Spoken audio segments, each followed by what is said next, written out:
thank you very much for having me. The most significant study that I presented as part of my speech at GU ASCO was the genomics involved in the analysis of the RTOG/NRG 9601 trial.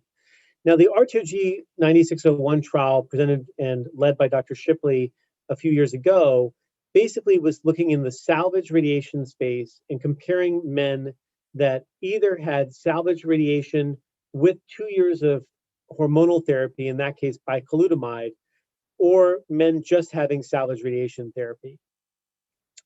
There were a few kind of recognized facts of that study, one being that the PSAs of men who were undergoing the salvage radiation were a little bit higher than what we typically do today. The median was around 0.7. And there was a subset analysis published previously that showed that for men with low levels of PSA, many of them were harmed by adding androgen deprivation therapy to their treatment. And so the question is, for men that we're routinely thinking about for salvage radiation after prostatectomy today, which usually we're instigating at lower PSA levels, certainly below 0.7, how can we figure out who gets hormonal therapy and who does not?